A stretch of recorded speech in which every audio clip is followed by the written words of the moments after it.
After seeing some people do some great woodwork with Megabloks, I ordered a number of ships, usually in pieces, being much cheaper and wanting to combine them a certain way to give me more flexibility. What you can see here is that there's this white one in the front that is really long, and it's just about 31 inches. And then down here is another white boat that's really short. So what I did is I actually took the centerpiece of the one down at the end of the table and just added it here to give me that really long type of dreadnought, large scale, massive ship. The two next to it are from the Pirates of the Caribbean. The dark brown one was the Black Pearl. And then what's neat about it is that it wasn't designed to have a real nice centerpiece because of its shape. So you can see that this section here should really have the tail end right there attached to it. And the front piece here should be over here on this section. But it gave me a really neat look to the ship. I actually do kind of like it.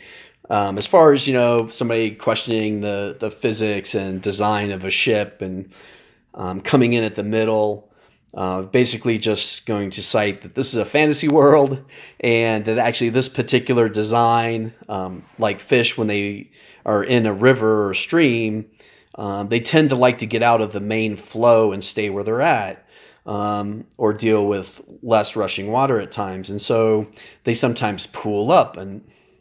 And so at that point I can say, well, right here, the water tends to slow down quite a bit. And so fish kind of get, the desire to want to go into that space. And there's a special compartment design where they fish right there. And as they travel on their voyage, it's much easier to get food to feed the crew.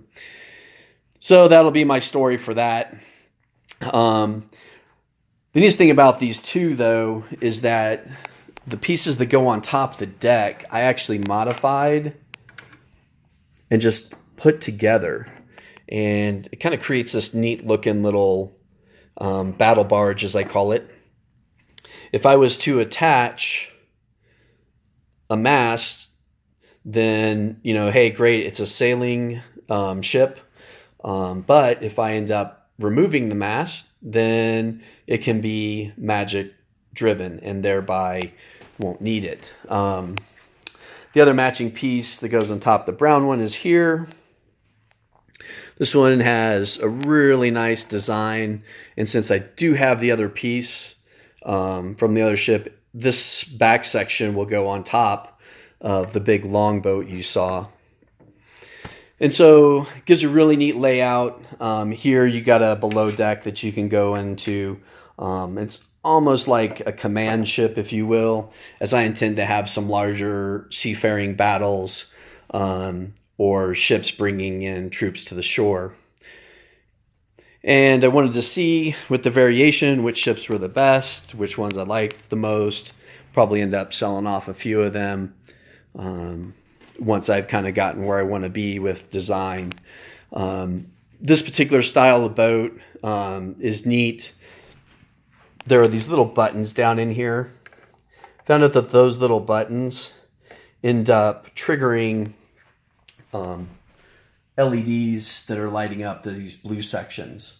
So that's kind of a neat feature. I look to incorporate that. I've got two more of these. I'll probably take it and cut it across right here and cut it across right here and then just add in that whole section into something. And then the front and end piece I'll just glue back together to make them one of the shorter boats again. This is, I think, Legos set this stylish ship up. I've seen it listed as that when it was on auction. But these came out pretty neat. I actually took some extra pieces, again, to push it to be a really long ship. You can see over there I have a standard length. And then over there, it's just the front and end glued together. So a little bit shorter. And These actually are kind of neat because they will stack together. So from a storage standpoint, these three are kind of neat and worthwhile in that regard, that you will save quite a bit of space, have 3 different length boats. They are generally cheaper than the Megabloks. And I'm thinking these are going to be pretty easy for me to modify and just have them be an open whole boat. Here you can see back to the general white one that I removed this section. This one is nearly complete. There's some other little accessories and the mast and sails. I kept off one of the side fins just to kind of have an idea of if I wanted with or without. So this boat here, I had one other whole one and took its top pieces, 2 of them, and threw them together. So I also made an extra boat with it. Kind of neat. These smaller boats I tend to call coastal runners or river boats, depending on what size and everything. Once I make the wood modifications, I think it'll come out really neat. And I could end up potentially setting it up as having a lower hull or not. This one will probably be just open. There's a really deep one that I may end up running with a hull. Came off the brown one over there. That front and end piece that I did not use, that's how they come together. Here we have the front end piece that I glued together. Here, these are the upper portions to the brown one as well. So some extra pieces to give me an extra boat. This is a neat trireme. There's some other pieces that really give it a trireme look and make it much deeper. For now, I'm just kind of leaving it like that. I kind of like the more narrow profile compared to the other ships. It's about an inch less, if I recall, maybe 1.5 inches. It's got a decent length to it. I considered pulling out one of the 2 middle pieces. But pulling one of these 2 out, they have a bit of a curve to them, so I'd have to modify and correct for that. Just not sure that's where I want to go right now, but it's quite possible in the future. And then here, back to this gray one of putting it together. Really actually kind of like the look of this without the top pieces and using the top pieces for a different boat. Because now, if I leave this kind of an open hole, then it becomes a larger merchant travel ship, transport of people, etc. Neat top structure. I'll probably add in one mast that's permanent, maybe a second mast. But right now, that's kind of what I'm going to end up working with. Again, I'll be going into the wood component. So ordered up a bunch of these. Found out they're a pretty good deal cost-wise. You can see the sizes there, that's what I'm going to work with. And that's the basics. So now I'm going to show you dimensions a little deeper. 7.5 inches. It'll hold true for the next 2 here at their widest sections, so I'm not going to do this everywhere. This one falls just under 7. Same there. Here we get just a little bit more shallow, just under 6. And I'll measure that one on the other side with the smaller boats. You can see here, really wide, relative to the length of the boat. So 6, and then 6 again.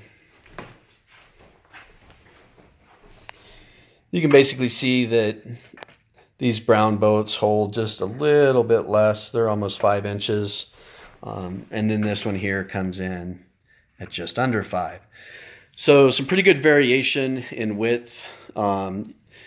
I kind of laid all these out to get smaller as I went, to come off of the boats over there. And then see this one. This one comes in just about 14 inches.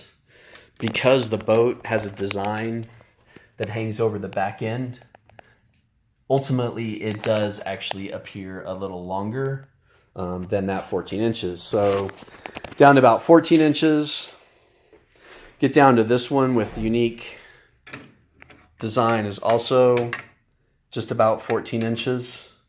And then once I go into my modification ones, I can start dropping pretty drastically. So 13 as far as this extra portion that sticks out there.